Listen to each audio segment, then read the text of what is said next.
안녕하세요. 안녕하세요. 의사 출신 기자 동아일보 이진한 의학 전문 기자입니다. 네, 헤럴드 경제 김태열 의학 전문 기자입니다. 자, 유튜브로 국내 첫 시도하는 국내 10대 암 명의 리스트 그 두 번째입니다. 벌써 두 번째네요. 자, 폐암 편을 하고 있는데요. 저번 시간에 총 4회에 걸쳐서 폐암 최고의 전문가 리스트를 저희들이 발표를 했습니다. 자, 전문가들에게 본인이나 가족이 폐암에 걸렸을 때 믿고 맡길 수 있는 동료 의사 리스트를 우리가 추천을 받았는데 그 수술 분야, 또 다음에 항암 분야 쪽으로 나눠서 저희들이 리스트를 발표를 했습니다. 그중 수술 분야에서 최다 추천을 받으신 분을 모셨는데요.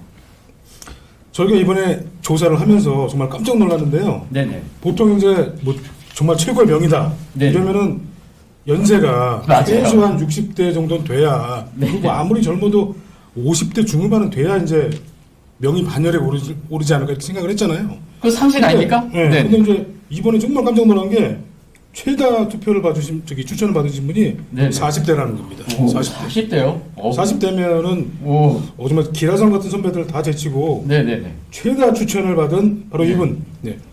서울 아산병원 흉부외과 김형렬 교수님을 저희가 직접 만나서 네네. 이야기하는 시간을 가지려고 와우. 서울 아산병원을 찾아왔습니다. 네, 먼저 시작하기 전에 구독과 좋아요, 좋아요. 저희들이 이 시리즈를 계속 지속할 수 있는 응원이 되겠습니다. 눌러주시고요. 바로 시작하도록 하겠습니다. 자, 교수님 일단 축하드립니다. 감사합니다. 네, 일단 등려 축하드립니다. 등록을 하셨어요? 거의 결혼한 지 3년밖에 안 돼요. 정말 네, 축하드립니다. 아주 젊지 않습니까? 네네. 일단 폐암 명의들이 믿고 의지해야 하는 폐암 수술 명의로 가장 많은 추천을 받았는데요.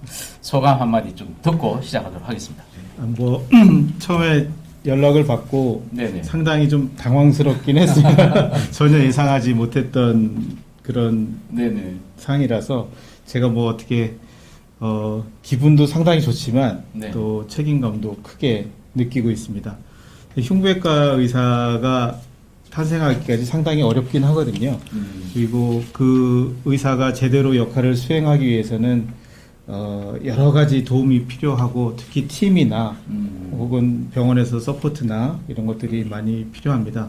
그래서 뭐 제가 대표로 뭐 이런 거를 받았지만 사실은 저희 팀하고 같이 협력해 주시는 저희 그 호흡기내과, 종양내과 선생님들 네네. 감사드리고 무엇보다 저한테 많이 몸을 맡겨주신 환자분들께 정말 감사드립니다. 네.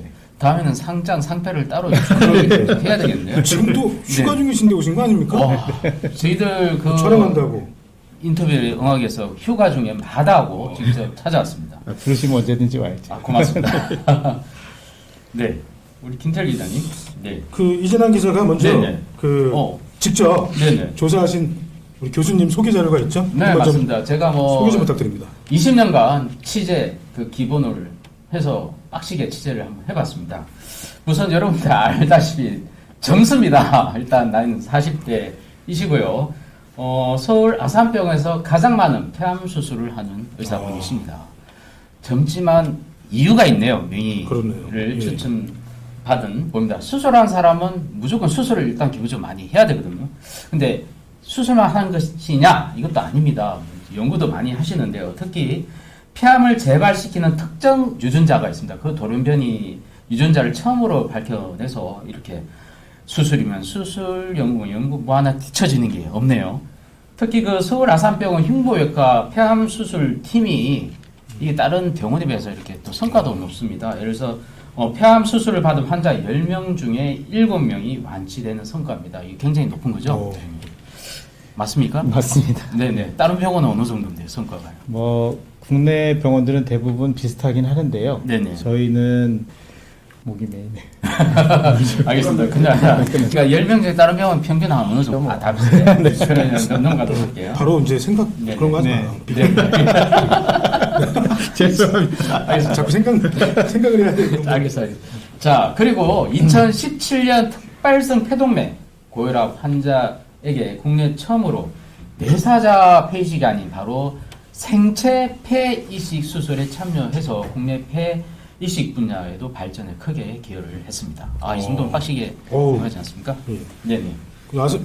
서울 아산병원이 명실공히 세계적으로도 네네. 폐암센터는 아주 그 최고로 앞서가는 병원으로 다 알려져 있습니다. 맞습니다. 이 기자, 네네. 뭐 다른 일단 메인 질문으로 네네. 넘어가죠. 먼저 넘어가 볼까요? 예. 자, 이게 폐암은 우리나라 그 암 환자뿐만 아니라 전 세계적으로도 사실 사망률이 가장 높은 암의 하나이지 않습니까? 네. 그래서 다른 암에 비해서 예후도 사실 별로 좋지도 않은 상황인데, 자, 폐암 그러면 그냥 단순히 우리 폐암으로 알고 있지만 폐암도 또 다양하기도 하고, 폐암은 어떤 암인지, 그리고 얼마나 위험한 암인지 뭐 간단하게 좀 소개 부탁드리겠습니다. 네, 폐암은 지금 현재 국내에서 암 사망률 1위인 암입니다. 전체 암 사망률에서 23% 정도 차지하고 있어서 네. 가장 높은 사망률을 기록하고 있고요. 아무래도 사망률이 높다는 얘기는 그만큼 조기에 발견하기 힘들다 이런 뜻입니다. 현재 대개 사기에서 발견되는 확률이 40%가 넘고요. 네, 수술이 가능한 정도에서 발견되는 확률은 5분의 1 정도밖에 되지 않습니다. 그래서 아무래도 사망률이 높은 질환이고 발견하기도 쉽지 않다 이렇게 말씀드릴 수 있습니다. 왜 그렇습니까? 왜 이렇게 발견이 늦습니까? 대개는 증상이 없기 때문입니다. 폐는 감각신경이 없기 때문에 네네. 환자분들이 대개 진행이 돼서 기도가 눌리거나 혈관이 눌리거나 여러 가지 증상들이 발현될 때까지 잘 모르시거든요. 그래서 조기에 발견하면은 완치될 수 있는 암인데 그게 조기에 발견되지 않는 것이 가장 큰 문제입니다. 네네. 저번에 그 위암편에서도 마찬가지로 네네. 증상이 거의 없는데 폐암도 마찬가지예요. 그러네요. 네네. 그 제가 알기로는 아산병원에서 한 해 평균 한 1,300건의 폐암 수술이 시행된다고 하는데 폐암만요? 하루에 와. 한 서너 건 수준이에요. 네네. 엄청나요. 지금까지 한 몇 건 정도 수술을 하신 겁니까? 근데 개인적으로 뭐 수술을 많이 한 게 이렇게 자랑은 아닌데요. 한 3,500건 가량 한 것 같습니다. 와. 그리고 이게 흉부외과에서 이제 폐암을 수술을 하면은 그 폐암 덩어리를 수술로 제거를 하면은 완치가 되는 건지 아니면은 수술 후에 또 어떤 과정을 거치는 건지 좀 궁금합니다. 네, 일단은 1기 폐암은 수술만으로 되게 치료를 하고요. 완치율이 90%가 넘습니다. 2기 폐암일 경우에는 수술을 하고 보조적으로 항암 치료를 하고 있고요. 3기 폐암일 경우는 수술 후에 항암 방사선 치료를 하든지 아니면 항암 방사선 치료 후에 수술을 하든지 뭐 여러 가지 복합적인 치료를 같이 병행하고 있습니다. 또 그 한국인 폐암 발생 추세가 요즘 뭐 달라진 게 있습니까? 그리고 요즘은 흡연층 말고도 그 흡연 안 하시는 분들 중에서도 폐암이 많이 발생한다고 하는데 어떤 건지 그리고 또 그 제 지인 사례도 있는데 네네. 유전적인 영향도 어느 정도 되는 건지 궁금합니다. 질문 왜 이렇게 많습니까? 요즘 관심이 좀 많습니다. 제가 검연하신다고 비흡연에 대한 질문도 하시고. 네. 폐암하고 관련돼서 흡연이 한 70% 정도 70%. 원인이 됩니다. 그리고 30%라는 적지 않은 포션이 또 비흡연자에서 나타나고 있고요. 네네. 그 비흡연자에서 나타나는 여러 가지 원인들 중에 또 간접 흡연이 좀 많습니다. 그래서 간접 흡연도 있고, 그다음에 최근에 문제가 됐던 라돈, 네네. 또 요즘에 또 문제가 되는 미세먼지, 네네. 네, 뭐 니켈, 뭐 여러 가지 원인들이 있습니다.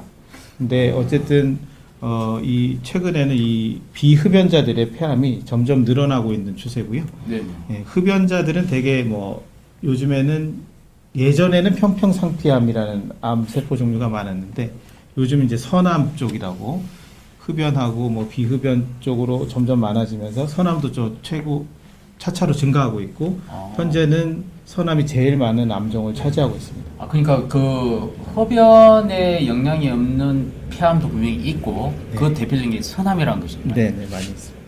비흡연도 폐암이 걸리는군요. 네, 네, 맞습니다. 어떻게 하십니까? 비흡연도 폐암이 걸린다고 합니다. 저는 뭐 알고 있는 사실이고요. 네. 흡연이 아니라 흡연입니다. 흡연. 좀 발음을 정확히 해주시고.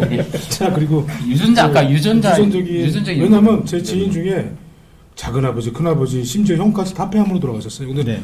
이 친구가 담배를 끊었는데도 불구하고 네. 좀 불안한 거예요. 마음이 불안하겠네요. 매년 네네네. 자기도 유전으로 폐암 걸리는 게 아닌가. 네. 네네. 그 암 발생은 공격과 방어라고 저희가 생각할 수가 있는데 네네. 제가 지금 원인들을 말씀드린 거는 되게 우리 몸을 공격하는 인자들입니다. 그러니까 뭐 흡연을 해서 폐 세포 안에 자꾸 발암 물질을 집어넣는다든지 뭐 이렇게 하면은 암 세포가 발생할 확률이 높아집니다. 근데 흡연을 많이 해도 암이 안 생기는 사람들도 사실 있잖아요. 네. 근데 그런 분들은 이제 방어를 잘하는 거죠. 그러니까 우리 몸에서 암 세포가 매일 발생하는데 이것을 잘 처리해서 내보내는 사람이 있고 그렇지 못한 사람들이 있는 거죠. 네네. 그래서 가족력이 있다는 분들은 대개 같은 발암 물질이 생성이 되더라도 훨씬 더 처리를 못해서 폐암 발생 확률이 높아진다. 이렇게 말씀을 드릴 수가 있고요. 네네. 그래서 가족력이 있는 분들은 주기적으로 검진을 받는 것이 가장 좋고 네. 예, 흡연을 하다가 금연을 했다 하더라도 이 효과가 나타나는 데까지 상당히 오래 걸립니다. 아. 그래서 금연을 하고 한 10년 정도 지나야 정상보다 한 1.5배 정도 수준으로 떨어지거든요. 안 그러면 이제 계속 높아지겠죠. 아. 그러니까 금연을 했다. 그래서 뭐 1, 2년 내에 내가 정상인 같은 위험을 갖는다가 아니고 네네. 그게 빠지는 데까지는 상당히 오래 걸립니다. 야, 그러니까 일단 유전적인 영향보다는 가족력, 그러니까 환경적인 영향력을 말씀하시는 거예요. 두 개 다 관련 있는 거예요. 네. 이거 뭐 그러니까 특별한 유전자가 있는 건 아니고 밝혀져 있는 유전자는 여러 가지가 있습니다.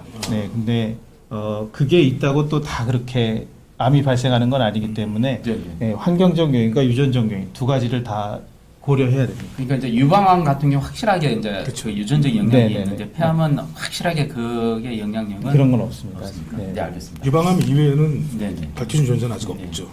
야, 그 지금까지 무려 3,500여 건의 폐암 수술을 하셨는데요. 이러다 보니까 정말 다양한 환자들 많이 만났을 것 같은데 폐암 관련해서 좀 잊을 수 없는 환자 또는 뭐 에피소드 있으면 좀 알려주십시오. 일단 제 기억에 남는 분들은 제가 수술했는데 잘 안 돼서 돌아가신 분들이 잘 기억에 사실은 많이 남거든요. 이게 수술한 사람으로서 그 어떤 환자에게 내가 수술을 해드렸는데 네네. 잘 안 되면 뭐 겉으로는 표시를 잘 안 해도 네네. 속으로는 기억에 오래 갑니다. 근데 뭐 그런 기억들을 항상 되새기면서 더 잘하려고 노력을 하고 있고요.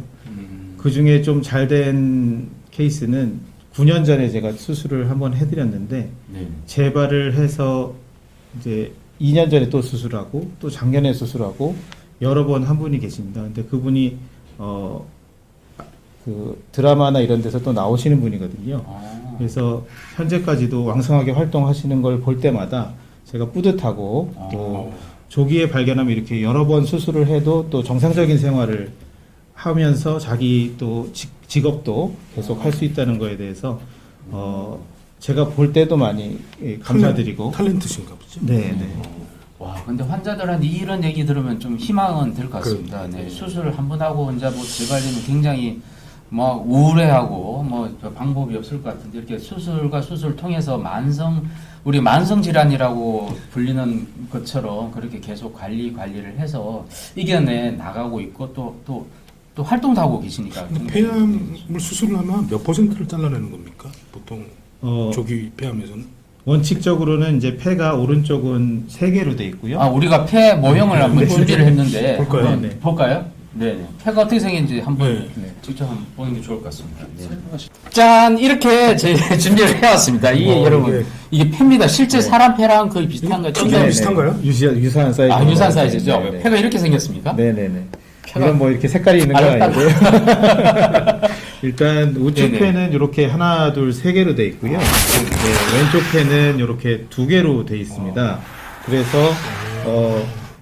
3개, 2개 이렇게 해서 5개로 총 구성이 돼 있는데요. 네. 일단 그 하나하나를 저희가 폐엽이라고 부릅니다. 폐엽. 아, 네. 그래서 수술을 할 때는 그 해당되는 폐엽을 다 절제를 하게 돼 있습니다. 가령 여기 위에 여기 생겼다 이거예요. 그러면 네. 요걸 뗀다는 건가요? 그렇죠. 요 분홍색 전체를 이렇게 다 떼게 돼 있죠. 예, 그래서 요걸 이제 폐엽 절제술이라고 하고요. 네네. 2개를 떼는 경우도 있고 뭐 전체를 떼는 경우도 있습니다.